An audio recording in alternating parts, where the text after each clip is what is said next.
It's been a month since our baby girl arrived. At a family gathering, out of the blue, my husband stood up and said something crazy.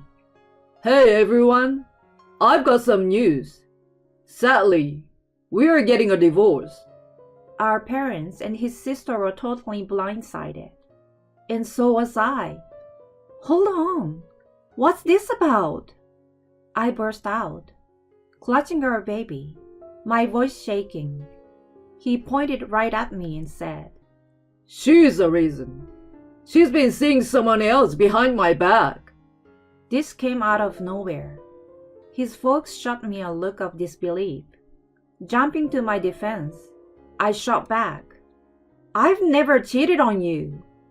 With this smirky expression, my husband took out an envelope. I had my suspicions, so I got a DNA test for a baby.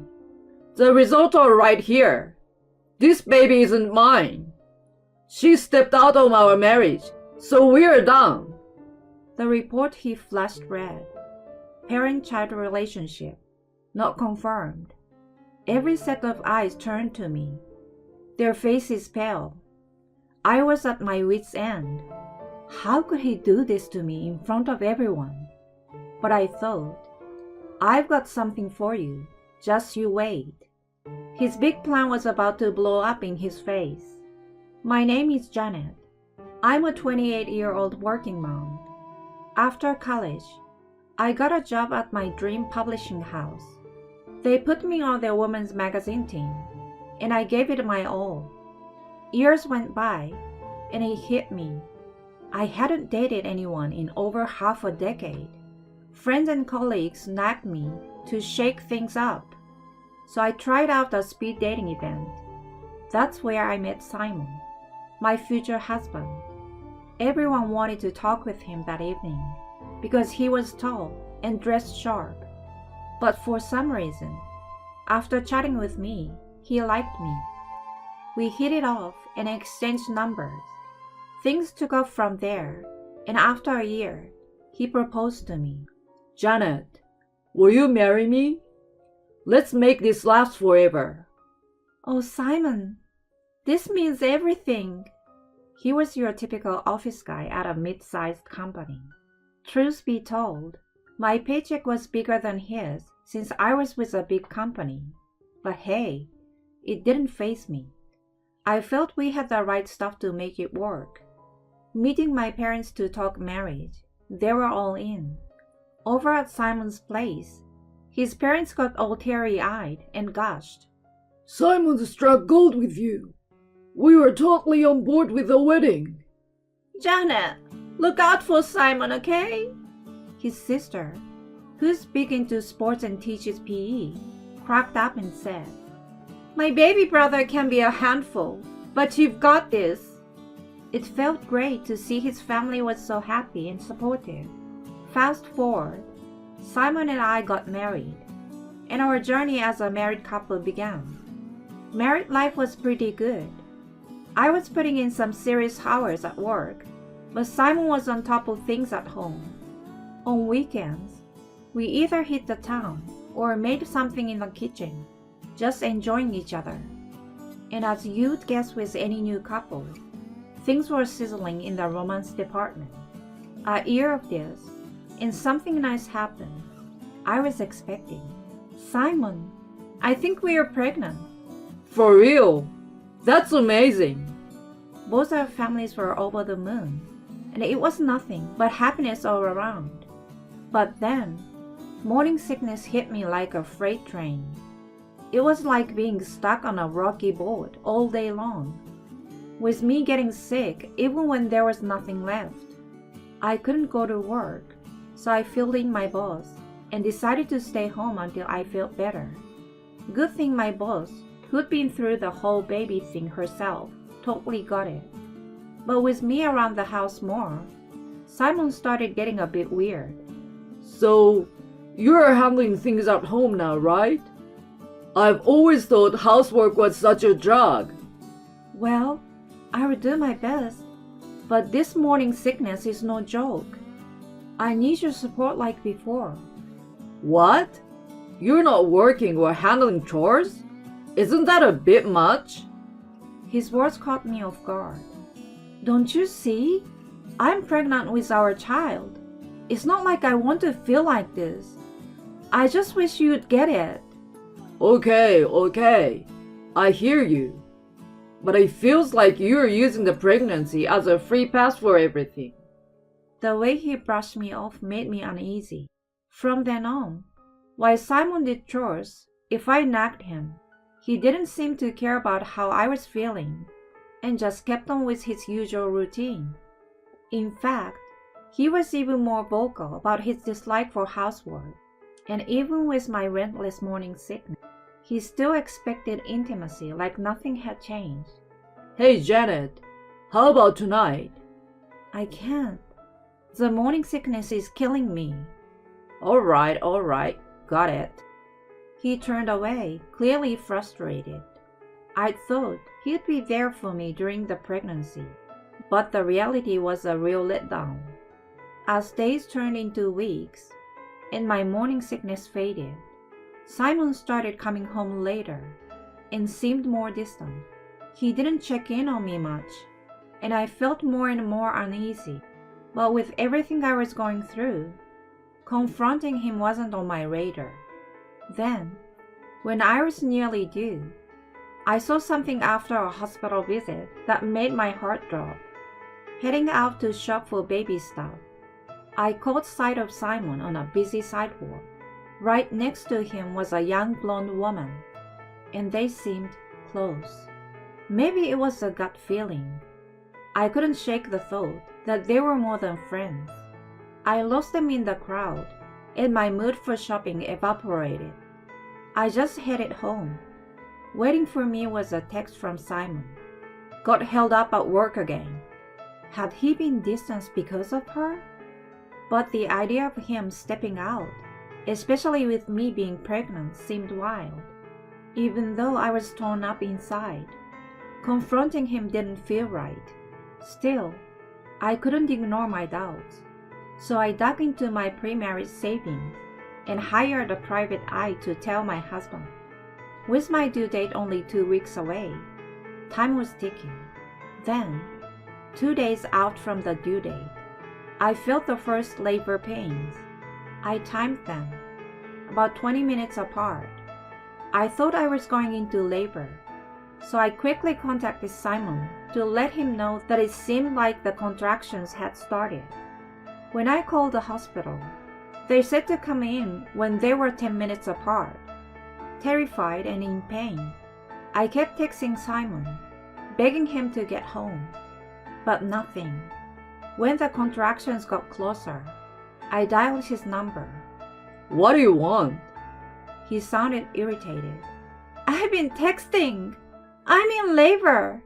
Can you take me to the hospital? Pushing through the pain, I shouted. His answer was unbelievable. Can't do it. Swamped with work. Grab a cab. Are you serious? Your wife is having a baby here. Sorry, but look, I will swing by the hospital later. Just hold on until then. He hung up, sounding totally nonchalant. With no other choice, I called a cab and let my folks know, heading off to the hospital. I'd been in labor for hours, but Simon was nowhere to be found at the hospital. My mom, who'd gotten there before him, tried to ease my pain by rubbing my back. I shifted painfully onto the delivery bed, and an hour later, through immense pain, our baby was born. Just as I heard her first cries, Simon walked in. She's here? Janet, I'm so sorry I missed it. The way he overdid his apology in front of my folks really got to me. But right after delivering, I was too wiped out to give him a piece of my mind. I watched, still feeling weak, as he acted all fatherly, holding our little girl. A couple of days later, Simon's family dropped by. Janet, you did amazing. How are you holding up? His mom asked, showing genuine concern. while his sister gifted us something for the baby. His dad looked pretty proud, saying, "Whoa, doesn't she look like Simon as a baby?" Simon, though, looked conflicted. We named our baby girl Tina. After I was discharged, Simon drove us home, and I was met with a messy house. Dirty clothes everywhere, and a sink full of dishes. "Simon, why didn't you clean up?" I bursted out, but all he did was shrug. "Figured you'd handle it when you got back." "I just had a baby, and I'm still healing, and I have to take care of her." He just looked annoyed and said, "Whatever, I'm out of here." "On a Sunday? Where to?" "Work. I won't be back till late." He took off, leaving me stunned with Tina in my arms. His routine stayed the same. He would come home only to crash, never helping with Tina. I was on my own for everything: feeding, bathing, bedtime. A few days into this routine, I got a call from a detective with some info to share. Since I couldn't really get around, I asked her to come over. The evidence she showed me was shocking. How could he pull something like this during my pregnancy? That evening, I did something to the unsuspecting sleeping Simon. Luckily, he didn't notice a thing. A month after Tina's arrival, we threw a little get-together. We got food and spruced up the living room a bit. Both our parents came over, totally taken by Tina. As we took some photos, our folks showered her with affection. Simon's sister showed up a bit late. Just as we were about to eat, Simon stood up. "Hey everyone, I've got some news. Sadly, we're getting a divorce." Everyone, including his sister, was dumbfounded. So was I. "Hold on, what's this about?" I managed to ask, clutching Tina. Simon pointed right at me. "She's the reason. She has been seeing someone else behind my back." My parents shot me a shocked look as he said this. I shot back immediately. "I've never cheated on you." Grinning, he pulled out an envelope. "I had my doubts, so I got a DNA test. This kid? She's not mine. She cheated, so we are splitting up." The report he waved around read, "Parent-child relationship denied." Everyone's eyes were on me, disbelief all around. That was it. Enough was enough. He wanted to play this game in front of our families? Come on. "Janet, is Tina really not Simon's?" His dad asked, clearly upset. "Come on, Janet, be straight with us." My parents started, but I quickly pulled out a paper. "Please, everyone, look here. This is a real DNA result for Simon and Tina." And there it was in black and white, a 99.9999% parent-child match. Everyone in the room was stunned by what had just been revealed. Simon, clearly freaking out, exclaimed, "What the heck is that? I never provided any sample.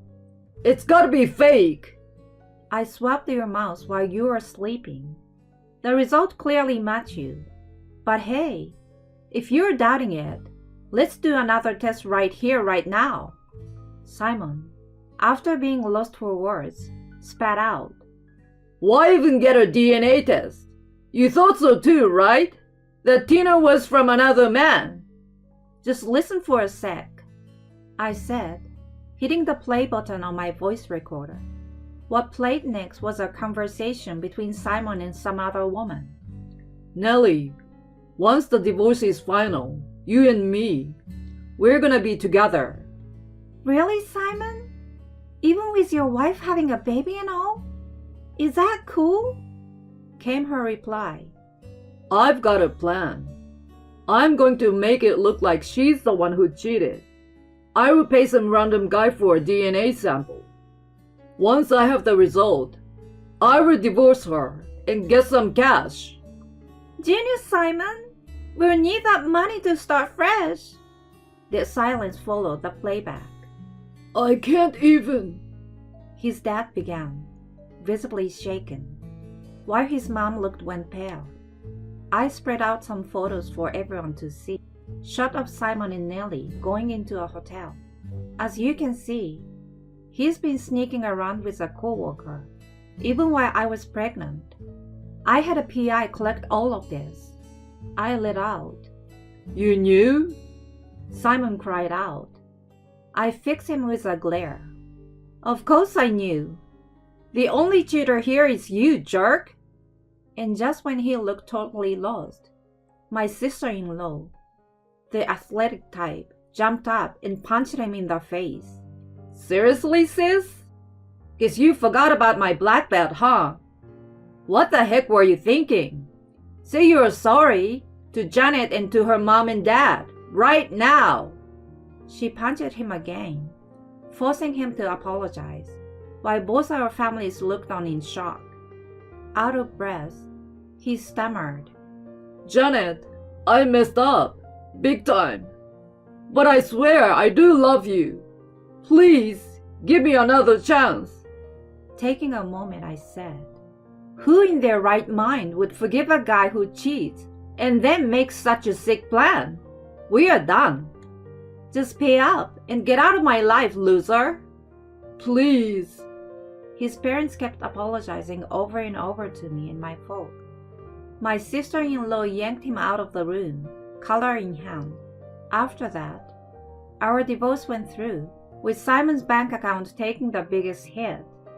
We settled on a monthly child support deal. I made sure to send evidence of Simon's affair to his and Nellie's employers. Word got around their company fast, which led to her quitting, and Simon getting demoted. He became infamous as the guy who stepped out on his pregnant wife, but he was stuck working there to cover the child support. His family apologized non-stop and said they were cutting ties with him.